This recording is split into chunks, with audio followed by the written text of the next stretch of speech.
الحمد لله نحمده ونستعينه ونستغفره ونؤمن به ونتوكل عليه ونعوذ بالله من شرور أنفسنا ومن سيئات أعمالنا من يهده الله فلا مضل له ومن يضلله فلا هادي له ونشهد أن لا إله إلا الله وحده لا شريك له ونشهد أن سيدنا وسندنا ومولانا محمدا عبده ورسوله قال الله تبارك وتعالى في كلامه المجيد أعوذ بالله من الشيطان الرجيم بسم الله الرحمن الرحيم سبحان الذي أسرى بعبده ليلا من المسجد الحرام إلى المسجد الأقصى صدق الله العلي العظيم اللهم صل على محمد وعلى آل محمد كما صليت على إبراهيم وعلى آل إبراهيم إنك حميد مجيد اللهم بارك على محمد وعلى آل محمد كما باركت على إبراهيم وعلى آل إبراهيم إنك حميد مجيد اللهم صل على محمد وعلى آل محمد كما صليت على إبراهيم وعلى آل إبراهيم إنك حميد مجيد اللهم بارك على محمد وعلى آل محمد كما باركت على إبراهيم وعلى آل إبراهيم إنك حميد مجيد اللهم صل على محمد وعلى آل محمد كما صليت على إبراهيم وعلى آل إبراهيم إنك حميد مجيد اللهم بارك على محمد وعلى آل محمد كما باركت على إبراهيم وعلى آل إبراهيم إنك حميد مجيد بزرگان محترم، اللہ رب العزت کا لاکھ لاکھ شکر ہے کہ جس رب العزت نے ہمیں اہل ایمان میں سے پیدا کیا۔ ایمان کہتے ہیں کسی چیز کو اتنی پختگی کے ساتھ ماننا کہ سامنے والا کتنے ہی وجوہات، کتنے ہی شک و شبہات ہمارے دل کے اندر ڈالنے کی کوشش کرے، ہم اس کے ان شک و شبہات کو قبول نہ کریں بلکہ اپنے ایمان پر دائم اور قائم اور برقرار رہیں، ہمارے ایمان کے اندر ایک ذرا بھی ڈاؤٹ پیدا نہ ہو، تب بنتا ہے ایمان۔ لیکن یہ ایمان ایک ایسی چیز ہے کہ چیزوں کے بارے میں نہیں ہوا کرتی۔ ہم میں سے ہر شخص کو پتہ ہے کہ زمین میرے پاؤں کے نیچے ہے، آسمان میرے سر کے اوپر ہے، آگ گرم ہوتی ہے، پانی اور برف ٹھنڈا ہوتا ہے۔ اس مان لینے کا نام ایمان ہے؟ جواب ہے اس مان لینے کا ایمان نہیں رکھا گیا۔ کیوں اس مان لینے کا نام ایمان نہیں رکھا گیا؟ اس لیے نہیں رکھا گیا کہ یہ سامنے کی چیز ہے، اس کا تو ہم ہر وقت مشاہدہ اور تجربہ کر سکتے ہیں، تجربے کی بنیاد پر ہم یہ کہہ سکتے ہیں کہ یہ چیز ایسی ہے۔ لیکن ایمان رکھا گیا ان چیزوں کے بارے میں، ان چیزوں کا نام جو چیزیں ہیں لیکن تمہارے سامنے وہ کیسے اوپن ہوں گی اس کے لیے تمہارے پاس کوئی ذریعہ نہیں ہے۔ مثلا ہم کہتے ہیں ہم نے اللہ رب العزت کو اپنا رب مانا، کیا کائنات میں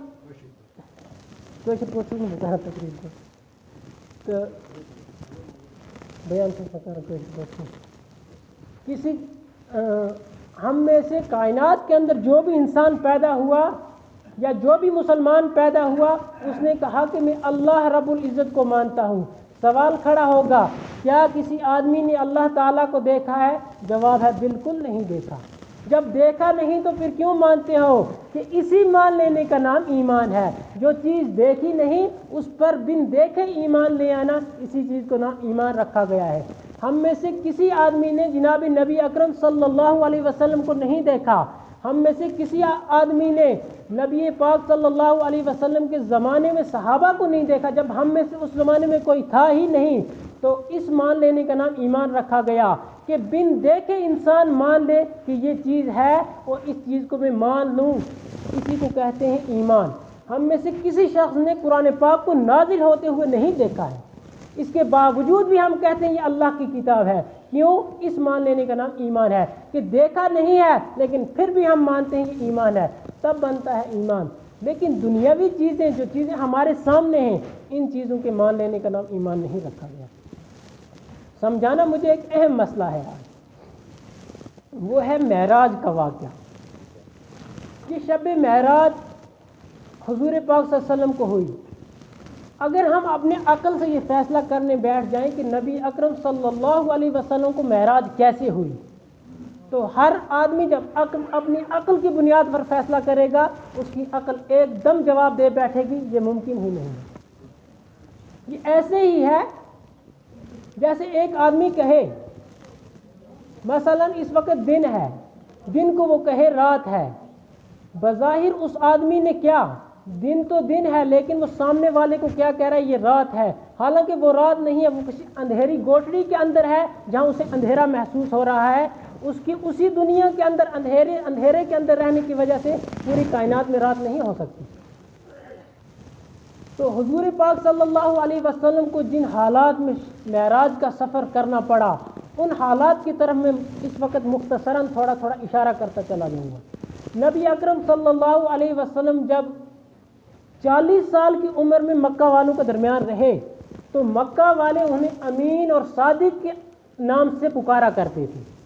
اس وقت تک مکہ والوں کو حضور کے ساتھ ذات کے ساتھ کوئی اختلاف نہیں تھا، لیکن ایک وقت ایسا آیا کہ نبی اکرم صلی اللہ علیہ وسلم نے لوگوں کو ایمان کی دعوت دی، قولوا لا الہ الا اللہ تفلحون کی دعوت دی۔ جھگڑا یہاں سے شروع ہوا، اور حضور اکرم صلی اللہ علیہ وسلم نے جب لوگوں کو ایمان کی دعوت دی تو ابو بکر نے سب سے پہلے ایمان قبول کیا، اور حضرت علی، حضرت خدیجہ رضی اللہ تعالیٰ عنہما، ان تمام حضرات نے ایمان قبول کیا۔ تو حضور کی پہلی آواز پر لبیک کرنے والے یہ حضرات تھے۔ تو لہٰذا اس وقت بھی اہل مکہ کے لیے ایک اور درد سر کھڑا ہو گیا کہ اس کی ایک آواز پر اس کے سامنے لوگ جمع ہوتے چلے جا رہے ہیں۔ لیکن یاد رکھیے میں اور آپ، میرا اور آپ کا ایمانی لیول اتنا نہیں ہے، اس لیے کہ پیغمبر اپنی ایک بات جب کہہ دیتا ہے، ایک طرف پیغمبر ہو اور پیغمبر کے خلاف پوری کائنات ہو، پیغمبر اپنی اس بات سے پیچھے نہیں ہٹتا ہے۔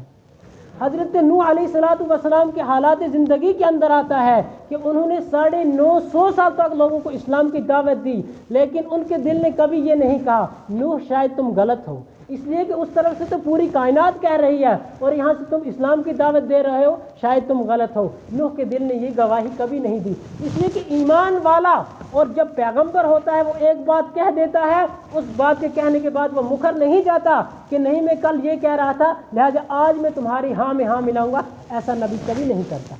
تو نبی اکرم صلی اللہ علیہ وسلم نے ان کو ایمان، اسلام کی دعوت دی۔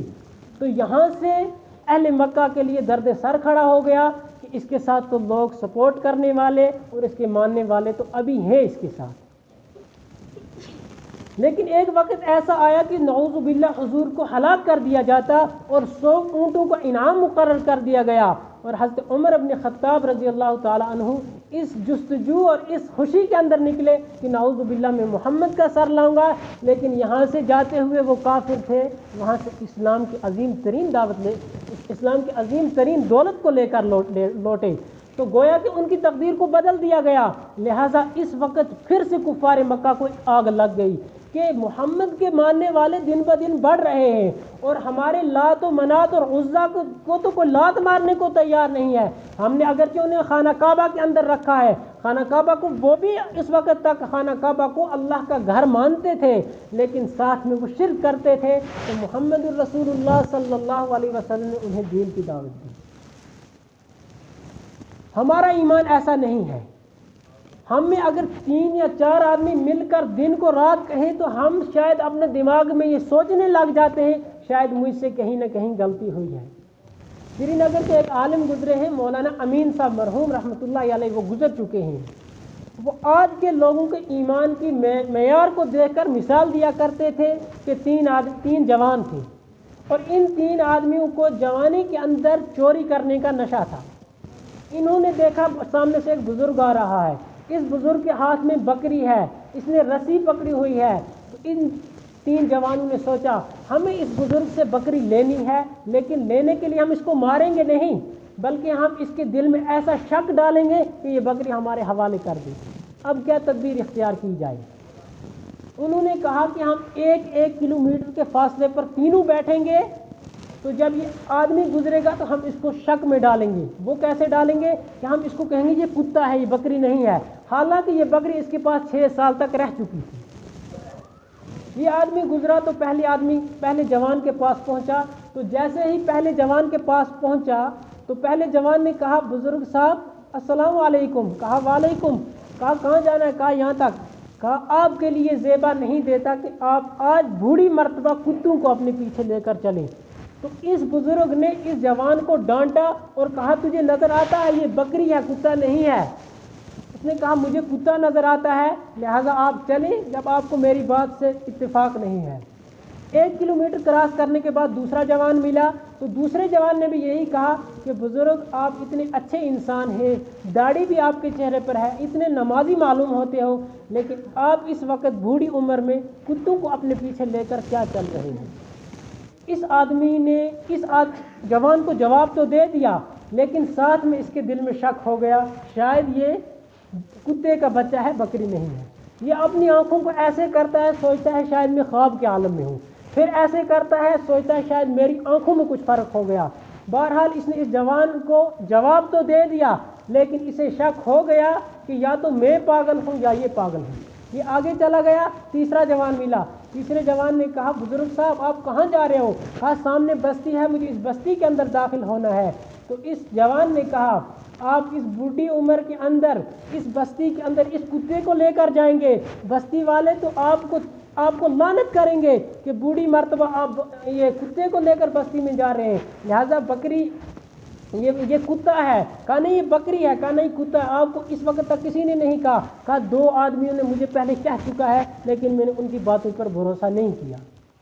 3 آدمی سے ملے، اس نے بکری کو یہاں ہی چھوڑا اور کہا کہ یہ کتا ہے، گویا کہ اس کے پاس 6 سال تک رہی بکری، لیکن اس کے باوجود 3 آدمیوں نے مل کر اس کو سٹپ بائی سٹپ یہ کہا کہ یہ کتا ہے۔ یہ آدمی ماننے پر مجبور ہو گیا۔ یہی حالات ہماری ہیں۔ اس وقت چونکہ نبی اکرم صلی اللہ علیہ وسلم لوگوں کو ایمان کی دعوت دے رہے تھے، ایک طرف سے مکہ میں اہل ایمان پر چکی پھیری جا رہی تھی، دوسری طرف سے نبی اکرم صلی اللہ علیہ وسلم کی دین کی دعوت تھی، لوگ ٹھگا ٹھگ اسلام کے اندر آ رہے تھے، اسلام کو قبول کر رہے تھے۔ حضور صلی اللہ علیہ وسلم امی ہانی کے گھر میں رات کے وقت نیند اور خواب اور بیداری کی ملی جلی کیفیات کے اندر ہیں کہ جبرائیل امین آسمان سے نیچے ہے۔